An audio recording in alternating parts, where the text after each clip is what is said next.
What if I told you that the CDC pausing routine diagnostic tests today and a veteran losing their home to foreclosure tomorrow are actually like the exact same disease? Yeah, I mean, it sounds totally absurd on the surface, right? It really does. But today, we're taking you on a 90-mile-an-hour journey through the actual news cycle for today.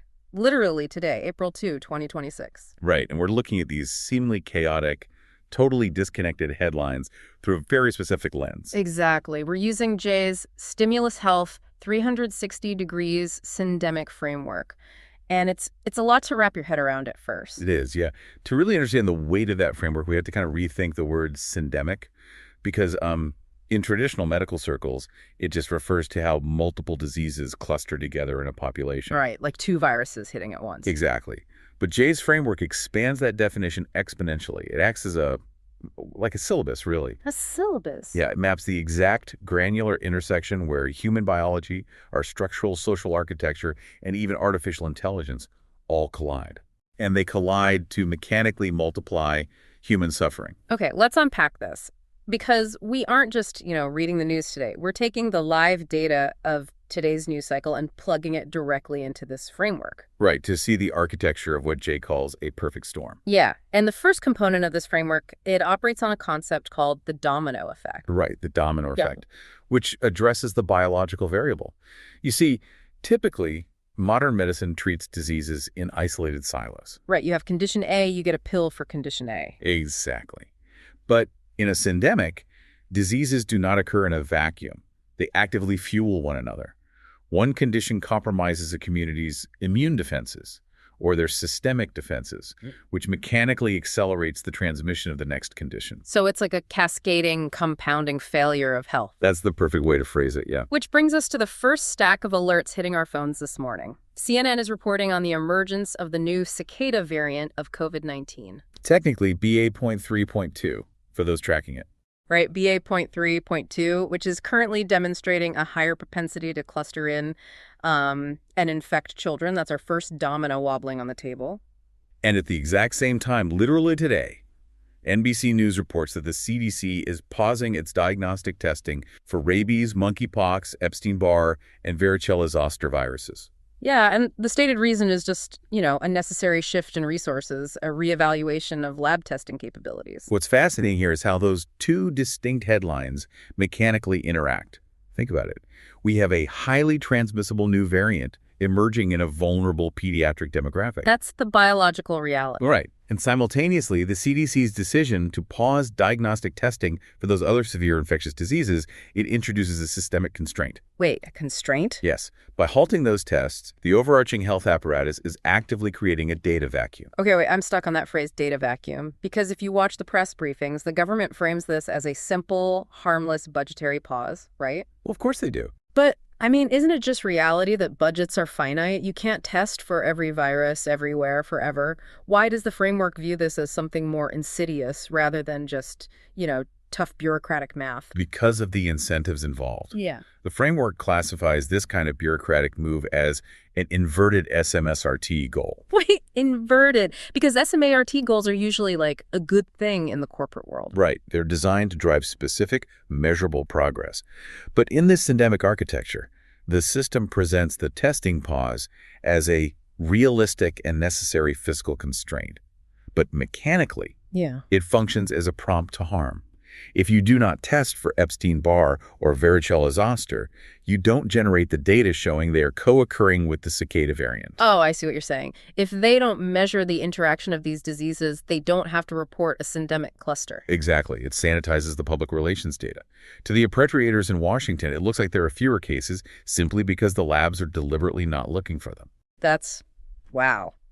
The cascading biological failure continues entirely unchecked, but the institutional liability is erased because the metric just, no longer exists. Precisely. It's a manufactured blind spot.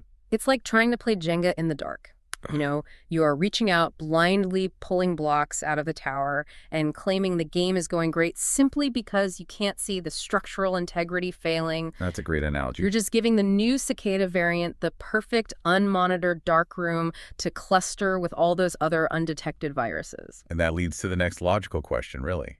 Who is building the darkroom where this game of Jenga is being played? Right, because biological dominoes don't just fall in a pristine, neutral environment. No, they require a catalyst. The table has to shake. So if the CDC is creating a biological blind spot, Right. who is building the environment that makes that blind spot so dangerous? Which brings us to housing and the second core metaphor of the framework, Yeah. butterfly effect. Right. If the dominoes represent the cascading biological diseases, the butterfly effect represents the structural environmental drivers, the context. Like what, specifically? We are talking about deep-seated social inequalities, Mm. poverty, systemic racism, or chronic housing instability. These are the specific catalysts that engineer the precise environment for disease clusters to thrive and multiply. Let's plug the April 2nd data into that.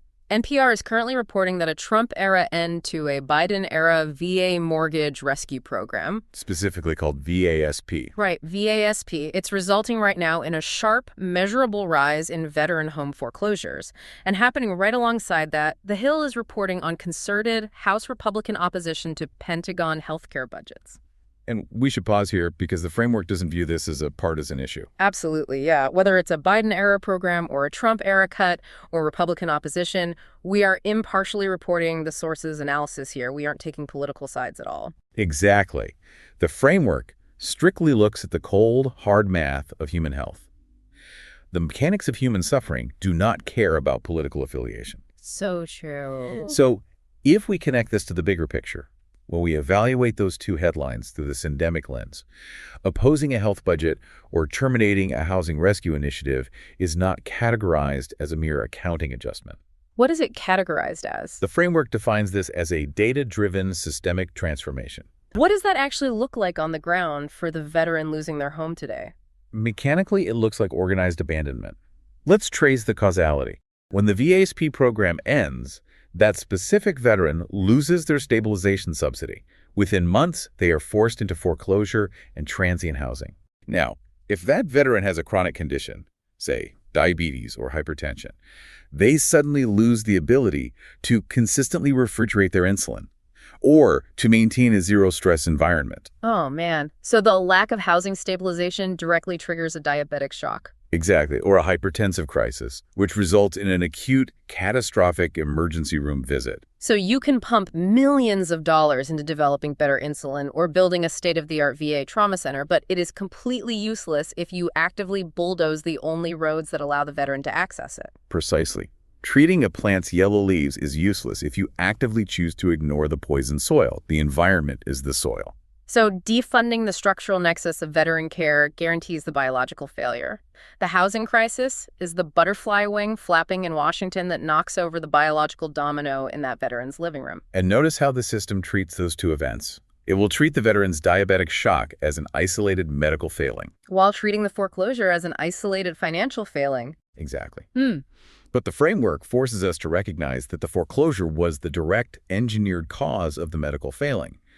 The budget cuts are the structural accelerants. Man, if housing and healthcare access are the physical soil, then the legal system is what determines who gets to plant their roots there. That's right. Which takes us to the most foundational, structural level of the syndemic framework. We are moving from the biological to the environmental directly into legal architecture. Our third headline today, also from The Hill.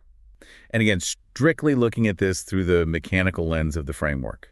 Maintaining strict impartiality. Yes, exactly. We are talking about the bedrock definition of citizenship here.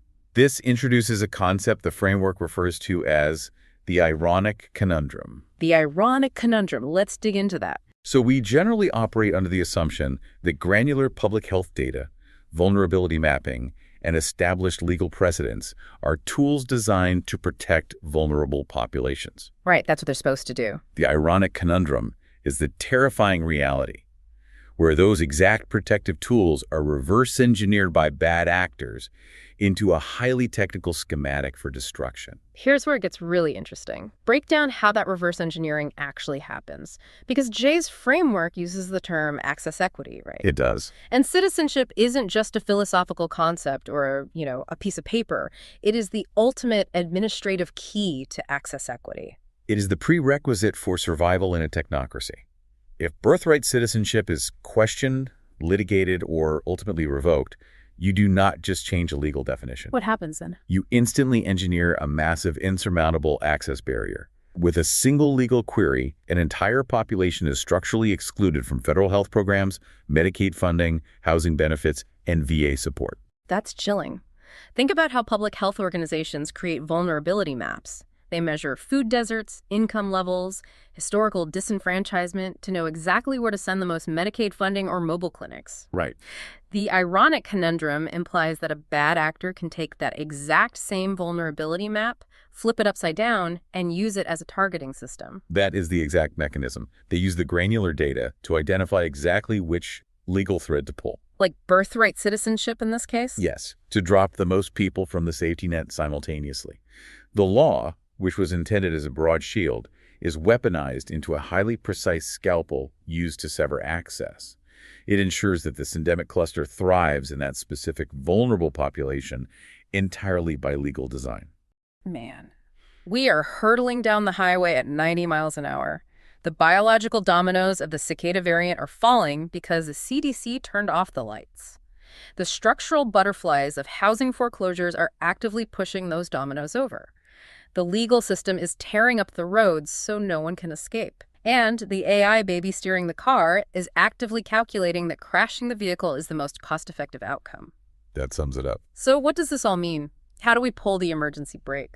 The framework argues that the only way to arrest a syndemic is a fundamental societal shift from pretext to context. Let's define those rigorously. Yes. Pretext is the public health campaign that spends $10 million telling a vulnerable community to wash their hands to prevent the cicada variant, while completely ignoring the structural reality that the city government shut off their clean running water due to unpaid bills. That's exactly what it is. Pretext is framing a deliberate data vacuum as fiscal responsibility. Pretext intentionally ignores the structural barriers to maintain the illusion of functioning systems. And context. Context, on the other hand, demands objective transparency. It requires exposing the raw guts of the machine. Moving to context means demanding unedited, multidimensional dialogue about the actual material cost of our bureaucratic indifference. So no more PR spin. Exactly. It requires collaborative solutions that scale across biology, environment, and technology simultaneously. There is a final image from the sources that brings this all together, a concept called the syndemic eye. A very powerful image. Yeah. Think about your own neighborhood for a second. When you see a new clinic open, but the bus route to get there is simultaneously cut, you are witnessing the syndemic. The image is a giant, hyper-realistic human eye staring back at you. Right, and look at what's in the eye. Reflected in the pupil is a glowing butterfly, the structural drivers of poverty, foreclosure, and racism. Cascading down into the iris are the falling dominoes. The biological diseases clustering together. Off to the periphery, you see the scales of justice tipped, mapping the legal barriers. Yeah, and in the corner, an AI brain is being probed and manipulated. That image represents the exact nexus where human biology and social architecture meet. And the framework makes it unequivocally clear. The AI will not save us.